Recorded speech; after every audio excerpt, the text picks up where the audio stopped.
હા ભાઈ, દેવ દેવીને લગતા તમારા 3-4 સવાલ છે. સાથે લઈ લઉં છું.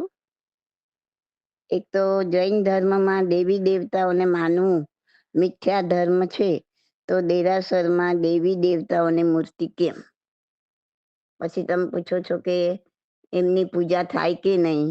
દેવ દેવી કોને કહેવાય? આગમમાં સમ્યક દ્રષ્ટિ દેવદેવીનું અ મહાત્મય બતાવાયું હોય એવું કંઈ ધ્યાનમાં છે? આપણા પૂર્વજો કે પૂર્વાચાર્યો દેવદેવીની સહાય લઈ આગળ વધ્યા હોય એવા એક બે ઉદાહરણ આપશો? જુઓ, જૈન ધર્મમાં સમ્યક દ્રષ્ટિ, સમભાવી, સમકિત દેવી દેવોને માનવામાં કોઈ મિથ્યા ધર્મ કયો નથી. હા, મિથ્યા દ્રષ્ટિ દેવોને સંસાર સુખ ખાતર માનવામાં પૂજવામાં આવે તો જરૂર મિથ્યા ધર્મ છે. જો દેવદેવીને માનવું મિથ્યાત્વ હોય તો દરેક થોયના જોડાની ચોથી ગાથામાં દેવદેવીની જ સ્તુતિ છે. તો પછી પ્રતિક્રમણમાં થોય બોલવી એ પણ મિથ્યાત્વ થઈ જાય. પણ એવું નથી, થોડી સમજ ફેર છે. અનાદિકાળથી ચાલ્યા આવતા મહાપૂજન જેવા કે શાંતિ સ્નાત્ર, શ્રીચક્ર પૂજન વગેરેમાં પણ અનેક સમ્યક દેવદેવીના પૂજન, આહવાન વગેરે થાય છે. આચાર્ય ભગવંત જ્યારે સૂર્યમંત્ર પીઠિકા જાપ કરે છે કે અંજન શલાકા પ્રતિષ્ઠામાં પણ દેવદેવીના પૂજન થાય છે. સંતિકરમ, તિજય પહુત, મોટી શાંતિ તથા ગણધર ગૌતમ રચિત ઋષિમંડળ સ્તોત્રમાં પણ દેવદેવીનું રક્ષણ માંગ્યું છે. મંદિરમાં પણ શાસન માન્ય દેવદેવીનું પ્રતિષ્ઠા એટલા માટે કરવામાં આવે છે કે કોઈ દુષ્ટ મિથ્યા દ્રષ્ટિ દેવદેવી આપણા દેરાસર, ઉપાશ્રય, સંઘ, આરાધક આદિને હાનિ ન પહોંચાડે. સમ્યક દ્રષ્ટિ સંભાવી દેવ પણ તીર્થંકરના ભક્ત છે અને આપણે પણ તીર્થંકરની ભક્તિ કરતા હોવાથી એ આપણને એમના સાધર્મિક ગણીને આપણને ધર્મ આરાધનામાં સહાય કરે છે, ધર્મમાં સ્થિર કરે છે ને આત્મકલ્યાણના માર્ગમાં આગળ વધારે છે. આમ તો ગમે તેવી તકલીફ એને ક્ષમતા ભાવે સહન કરવું એ જ નિશ્ચય ધર્મ છે. પરંતુ આપણા પાંચમા આરાના માણસોના સંઘયણ જ એટલા નબળા છે કે આપણને અમુક હદ બહારની શારીરિક, માનસિક કે સામાજિક તકલીફ ઊભી થાય છે તો આપણે સંતુલન ગુમાવી દઈએ છીએ, ક્ષમતા ભાવે સહન નથી કરી શકતા અને આર્ત ધ્યાનમાં ઉતરી જઈ કર્મ ખપાવાને બદલે કર્મના પોટલા બાંધી દઈએ છીએ. આવી પરિસ્થિતિમાં સમ્યક દ્રષ્ટિ, સમભાવી, સમકીતી દેવદેવીની મદદ થાય તો કર્મ હળવેથી ભોગવાઈ જાય છે ને આરાધનામાં મક્કમ રહી શકીએ છીએ. પરંતુ જો આ દેવદેવીની સહાયથી વિકટ પરિસ્થિતિમાંથી બહાર નીકળી સંસારના રંગ રાગમાં જ રંગાઈ જવાનું હોય તો જરૂર મિથ્યાત્વ લાગે. માટે આ બાબતમાં ઊંડી સમજ કેળવવી જરૂરી છે. આ સંસારમાં આપણો આત્મા મુખ્યત્વે 4 ગતિમાં ભ્રમણ કરી રહ્યો છે: મનુષ્ય, તિર્યંચ, દેવ અને નારક. જેમ આપણે અત્યારે મનુષ્ય ગતિમાં છીએ તેમ દેવદેવી પણ એક ગતિ છે. દેવોનું વૈક્રિય શરીર હોવાથી આપણે એમને જોઈ શકતા નથી.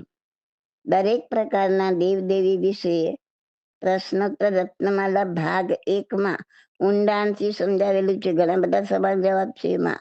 પ્રશ્નોત્તર રત્નમાલા ભાગ 1 વાંચી જાઓ. 24 તીર્થંકરના અધિષ્ઠાયક દેવદેવી હોય છે. સંતિકરમ, તિજય પૌત, મોટી શાંતિ બધા સ્તોત્રમાં દેવદેવીઓનું રક્ષણ માંગેલું છે. દેવદેવીઓની પૂજા થાય કે નહીં એ તમારો સવાલ છે. એ બાબત ઘણા મતાંતર છે, છતાં પણ હું પોઈન્ટ વાઇઝ થોડું સમજાવું છું. જુઓ, પહેલો પોઈન્ટ છે કોઈ પણ પ્રકારની ભૌતિક સુખની ઈચ્છાથી કે સાંસારિક ભાવનાથી દેવદેવીની પૂજા કરો તો મિથ્યાત્વ લાગે. બીજો, દેવદેવી બે પ્રકારના છે, સમકીતી અને મિથ્યાત્વી.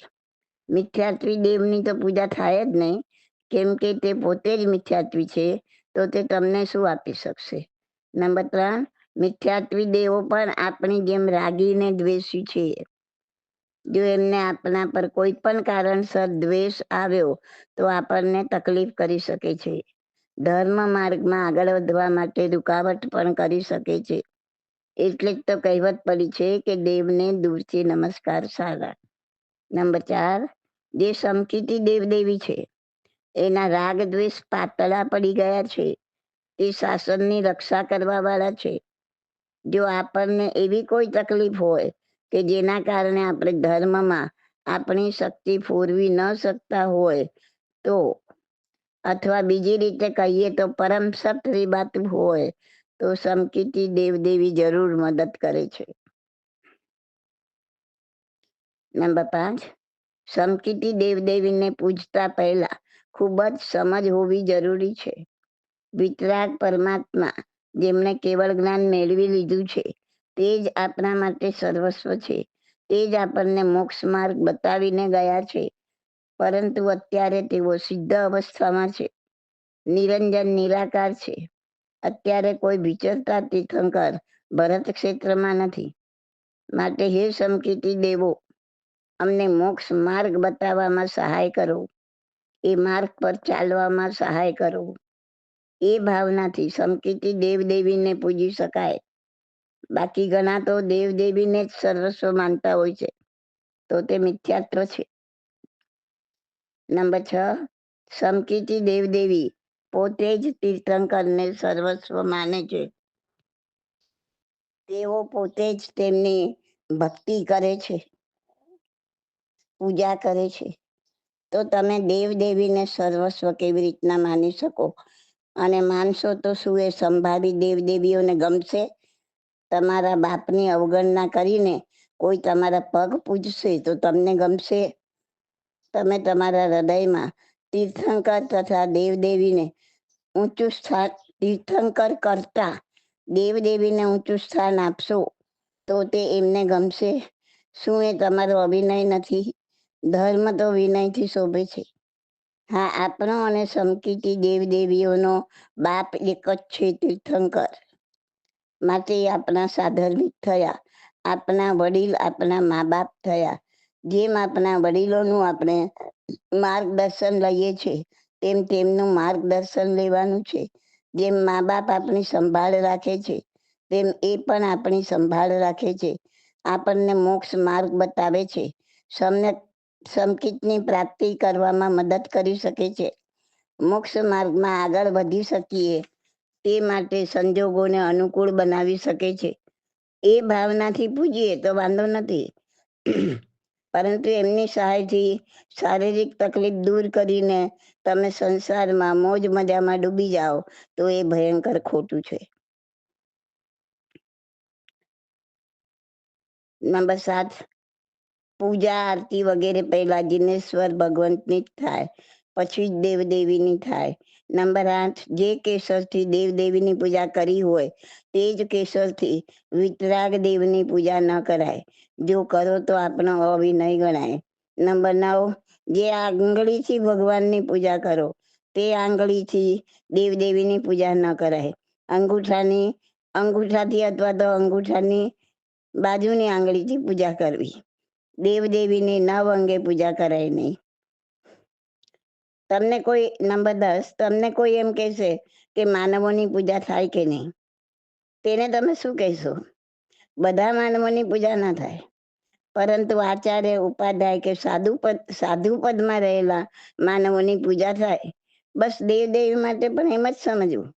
બધા દેવદેવી મિથ્યાત્વી દેવદેવીની પૂજા ના થાય. જે સમકિત છે, અધિષ્ઠાયક છે, શાસન દેવદેવી છે, એમની પૂજા થાય. સાંસારિક સુખની માંગણી ન થાય, પરંતુ ધર્મ માર્ગમાં આગળ વધવા માટે વચ્ચે કોઈ અડચણ નડતી હોય, તે સહન શક્તિ ખૂટી ગઈ હોય, પરિણામે આર્ત ધ્યાન થતું હોય તો માર્ગદર્શન લઈ શકાય. પણ મારે પહોંચવાનું ધ્યેય તો અરિહંત સિદ્ધ ભગવંત જ છે, એ ભાવના જડબે સલાક બેઠેલી હોવી જોઈએ. જુઓ, 14 પૂર્વમાંના એક પૂર્વમાં ને એક ગાથા છે, જેનો વંદિતુ સૂત્રમાં 47મી ગાથા તરીકે સમાવેશ થયેલો છે. મમ મંગલમય અરિહંતા સિદ્ધા સાહુ સુવંચ ધમો સમધિઠ્ઠિ દેવા દિંતુ સમાહિંચ બોહિંચ. આ ગાથા એમ સૂચવે છે કે જીવને સમાધિ અને બોધિની પ્રાપ્તિમાં અરિહંત ભગવાન, સિદ્ધ ભગવાન, આચાર્ય ભગવાન ને ઉપાધ્યાય ને સાધુ ભગવાન તથા શ્રુત ધર્મ જેટલા સહાયક છે, તેટલા જ સમ્યક દ્રષ્ટિ દેવ દેવીઓ સહાયક છે.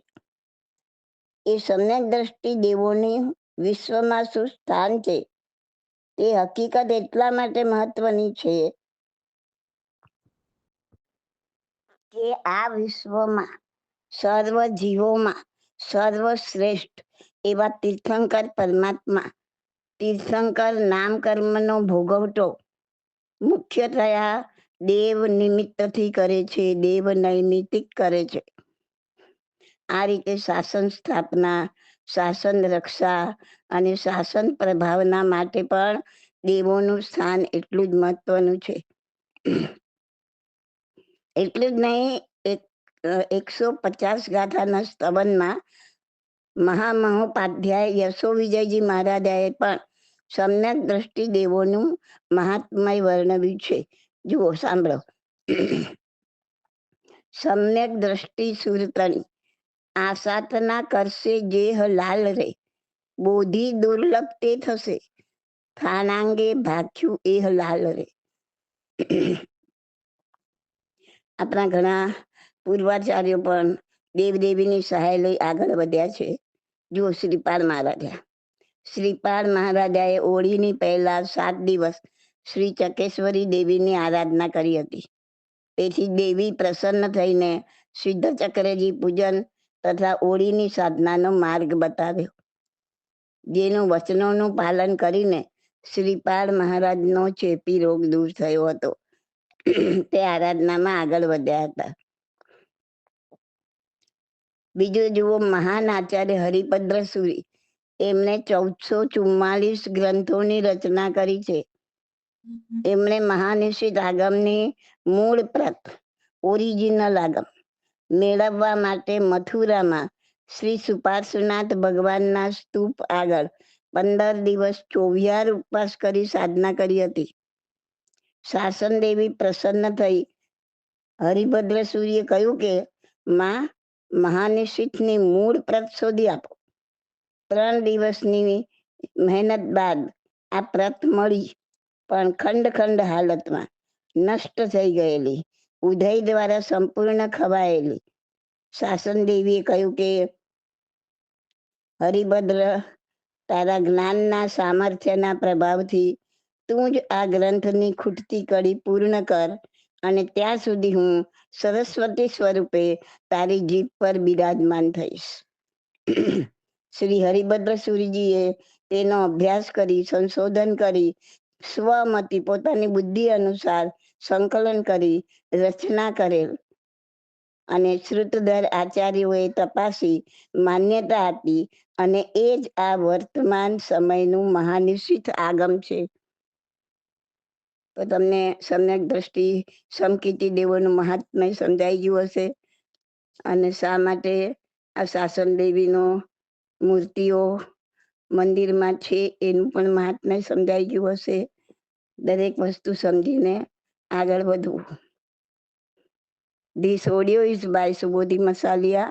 My contact number 8850088567.